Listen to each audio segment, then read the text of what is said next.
রমজান মাসে বিভিন্ন ধরনের ইফতার আইটেম তৈরি করতে গিয়ে ইফতারের ঠিক আগ মুহূর্তে অনেকটা ঝামেলা লেগে যায়। তাই রমজানের কাজকে সহজ করতে এবং রিল্যাক্স ইবাদত করার জন্য আগে থেকে কিছু ফ্রোজেন আইটেম তৈরি করে রাখতে পারেন, যেটা কিনা ইফতারের সময় অনেক বেশি হেল্পফুল হবে। আমি অল্প একটু মুরগির মাংস এবং অল্প কয়েকটা আলু দিয়ে এরকম ৩ রকমের ফ্রোজেন ইফতার তৈরি করে নিয়েছি, যেটা কিনা ২ থেকে ৩ মাসের মতো অনায়াসেই সংরক্ষণ করে রাখা যাবে।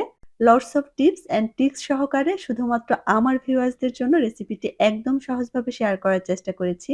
আশা করছি আপনাদের একটু হলেও উপকারে আসবে। ৩ রকমের ফ্রোজেন ইফতার তৈরি করার জন্য আমি এখানে ২ কাপ পরিমাণ সেদ্ধ আলু নিয়েছি। আলুগুলোকে একটা পটেটো ম্যাশার দিয়ে আমি খুব ভালো করে ম্যাশ করে নিয়েছি। একদম মিহি করে ম্যাশ করে নিতে হবে যেন ভেতরে কোনো বড় দানা না থাকে। এখন এর সাথে এড করে দেব ১.৫ কাপ পরিমাণ চিকেন কিমা। আপনারা চাইলে এখানে বিফ কিমাও নিতে পারবেন। আর আমি এই চিকেনটাকে ব্লেন্ডারে দিয়ে ব্লেন্ড করে নিয়েছি।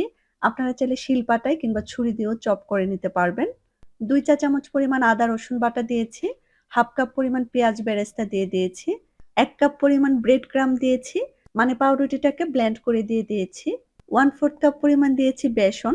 ২ টেবিল চামচ পরিমাণ ধনেপাতা কুচি এবং ১ টেবিল চামচ পরিমাণ কাঁচামরিচ কুচি দিয়েছি। সয়া সস দিয়েছি ১ চা চামচ আর চিলি ফ্লেক্স দিয়েছি ১/২ চা চামচ। আর ধনিয়া গুঁড়া দিয়েছি ১ চা চামচ, জিরা গুঁড়া দিয়েছি ১ চা চামচ, গরম মসলা দিয়েছি ১ চা চামচ, ১/২ চা চামচ দিয়েছি হলুদের গুঁড়া, আর লবণ দিয়ে দিয়েছি ১/২ টেবিল চামচ, লাগলে পরে আবার এড করব। আর দিয়ে দিয়েছি ১ চা চামচ পরিমাণ ফ্রেশ লেবুর রস। একটা ডিম দিয়ে দিয়েছি আর সবার শেষে এড করে দিয়েছি ১ চা চামচ পরিমাণ ঘি। আর ঘিটা আপনাদের হাতের কাছে থাকলে দিবেন, না থাকলে স্কিপ করতে পারেন। কারণ ঘি দিলে কিন্তু খুবই সুন্দর একটা ফ্লেভার আসে। এখন এই সবকিছু একসাথে খুব ভালো করে হাত দিয়ে মাখিয়ে নিতে হবে। আমার মাখানো হয়ে গিয়েছে। এখন এটাকে আমি সমান ৩ ভাগে ভাগ করে নেব। যেহেতু আমি একটা পুর দিয়েই ৩ রকমের ইফতার তৈরি করব, তাই এটাকে ১ম এ ৩ ভাগে ভাগ করে নিতে হবে। ১ম এ আমি তৈরি করব ক্রিসপি চিকেন ডোনাট। এজন্য হাতে ১ম এ সামান্য পরিমাণ তেল লাগিয়ে নিয়েছি। এখন ভাগ করে রাখা একটা অংশ থেকে অল্প পরিমাণ পুর নিয়ে ২ হাতের তালুর সাহায্যে এভাবে করে ১ম এ গোল করে নিতে হবে। তারপর এভাবে করে চেপে দিয়ে এরকম চ্যাপ্টা করে নিতে হবে। একইভাবে সবগুলো তৈরি করে নিয়েছি। আমি এরকম একটা নজেল দিয়ে সবগুলোর মাঝখানে এরকম গোল, গোল করে কেটে নিয়েছি। আপনারা চাইলে কিন্তু কোনো বোতলের ঢাকনা দিয়েও কাজটা করতে পারবেন। একইভাবে আমি সবগুলো তৈরি করে নিয়েছি। এখন এগুলোকে সেট হওয়ার জন্য ডিপ ফ্রিজে রেখে দেব কমপক্ষে ৩ থেকে ৪ ঘন্টার জন্য। এখন তৈরি করব ক্রিসপি চিকেন স্যান্ডউইচ। এজন্য ১ম এ একটা ট্রের মধ্যে আমি এরকম প্লাস্টিক র‍্যাপার লাগিয়ে নিয়েছি। তারপর চিকেনের পুরটা মাঝ বরাবর দিয়ে হাত দিয়ে চেপে, চেপে আমি এরকম ৪ কোণা শেপ দিয়ে দিয়েছি। চেষ্টা করবেন যতটা পারা যায় একটু স্মুথ করে শেপটা দিতে। স্যান্ডউইচের শেপগুলো যেন পারফেক্ট হয়, তাই একটা ছুরির সাহায্যে আমি এরকমভাবে ১ম এ দাগ কেটে নিচ্ছি। তারপর দাগ বরাবর কেটে নিলেই হয়ে গেল। আমি এটাকে সমান ৮ ভাগে ভাগ করে নিয়েছি। তার মানে আমার এখানে ৮ টা স্যান্ডউইচ হবে। আর এভাবে স্যান্ডউইচের শেপ দেওয়া কিন্তু একদম সহজ। একসাথে অনেকগুলো তৈরি করে নেওয়া যায়। এখন এটাকে সেট হওয়ার জন্য এই অবস্থাতেই ডিপ ফ্রিজে রেখে দেব ৩ থেকে ৪ ঘন্টার জন্য। এখন তৈরি করব পটেটো চিজ বল। হাতে সামান্য পরিমাণ তেল লাগিয়ে পরিমাণ মতো চিকেনের পুর নিয়ে নিয়েছি। এখন আঙুলের সাহায্যে চেপে, চেপে মাঝখানে গর্ত করে একটা বাটির মতো তৈরি করে নিয়েছি এবং মাঝ বরাবর দিয়ে দিয়েছি ১ টুকরো মোজারেলা চিজ। এখন এটাকে ২ হাতের তালুর সাহায্যে এভাবে করে গোল করে নিলেই হয়ে গেল। এখন এগুলোকেও সেট হওয়ার জন্য ডিপ ফ্রিজে রেখে দেব কমপক্ষে ৩ থেকে ৪ ঘন্টার জন্য। এখন একটা ময়দার পাতলা ব্যাটার তৈরি করব। এজন্য ১/২ কাপ পরিমাণ ময়দার সাথে ১/২ চা চামচ পরিমাণ লবণ এবং ১/২ চা চামচ পরিমাণ লাল মরিচের গুঁড়ো মিশিয়ে নিয়েছি। তারপর ১ কাপ পরিমাণ নরমাল তাপমাত্রার পানি একটু, একটু করে মিশিয়ে এরকম পাতলা টাইপের একটা ব্যাটার তৈরি করে নিয়েছি।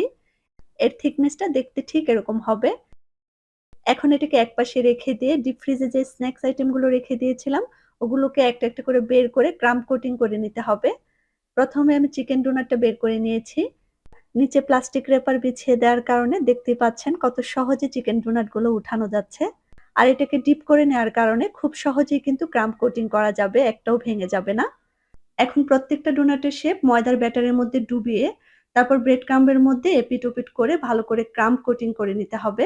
আর এই ব্রেড ক্রাম্ব গুলো কিন্তু আমার ঘরে তৈরি করা। আপনারা যদি ১০ মিনিটে ব্রেড ক্রাম্ব তৈরি করতে চান তাহলে এই ভিডিওর আগের ভিডিওটা দেখে নিতে পারেন।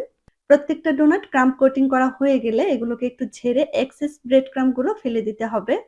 একইভাবে আমি সবগুলো ডোনাট ক্রাম্ব কোটিং করে নিয়েছি। এখন এগুলোকে একপাশে রেখে দিয়ে স্যান্ডউইচ গুলো ক্রাম্ব কোটিং করব। এজন্য এগুলোকে আমি ডিপ ফ্রিজ থেকে বের করে নিয়েছি। দেখতেই পাচ্ছেন এগুলোও কিন্তু খুব ভালো করে সেট হয়ে গিয়েছে। প্লাস্টিক র্যাপারটা এভাবে উঠিয়ে নিলেই খুব সহজেই কিন্তু এগুলোকে ছাড়িয়ে নেয়া যাচ্ছে। আর এভাবে করে কিন্তু খুব সহজেই স্যান্ডউইচের শেপ দেয়া যায়। দেখতেই পাচ্ছেন একটা স্যান্ডউইচের শেপও কিন্তু ভেঙে যায়নি। এখন এগুলোকেও ময়দার ব্যাটারের মধ্যে ডুবিয়ে তারপর ব্রেড ক্রাম্বের মধ্যে গড়িয়ে নিতে হবে। এপিঠ-ওপিঠ করে হাত দিয়ে একটু চেপে, চেপে সেট করে নিতে হবে। একইভাবে আমি সবগুলো স্যান্ডউইচ ক্রাম্ব কোটিং করে নিয়েছি। এখন এগুলোকে একপাশে রেখে দিয়ে চিকেন চিজ বলগুলোকে ক্রাম্ব কোটিং করব। এজন্য এগুলোকেও আমি ডিপ ফ্রিজ থেকে বের করে নিয়েছি। আর দেখতেই পাচ্ছেন এগুলোও কিন্তু খুবই সুন্দরভাবে সেট হয়ে গিয়েছে। এখন এগুলোকেও ময়দার ব্যাটারের মধ্যে ডুবিয়ে তারপর ব্রেড ক্রাম্বের মধ্যে ভালো করে গড়িয়ে নিতে হবে।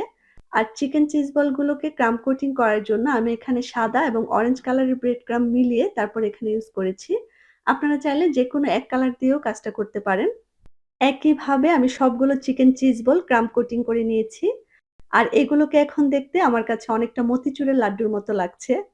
এখন এগুলোকে ফ্রোজেন করার জন্য আমি এরকম একটা বক্সের মধ্যে টিস্যু পেপার বিছিয়ে নিয়েছি। তারপর চিকেন ডোনাটগুলো একটা, একটা করে বক্সের মধ্যে সেট করে নিয়েছি। একে, একে আমি চিকেন স্যান্ডউইচ এবং চিকেন চিজ বলগুলোকেও বক্সের মধ্যে ভালো করে সেট করে নিয়েছি। এখন এগুলোকে ডিপ ফ্রিজে রেখে ২-৩ মাসের মতো অনায়াসেই সংরক্ষণ করা যাবে। শুধু ভাজার ০.৫ ঘন্টা আগে বের করে মিডিয়াম তাপে উল্টে-পাল্টে ক্রিসপি করে ভেজে নিলেই হয়ে যাবে। আজ তাহলে এ পর্যন্তই। রেসিপি ভালো লাগলে চ্যানেল সাবস্ক্রাইব করে পাশে থাকবেন। সবাই ভালো থাকবেন। আসসালামু আলাইকুম।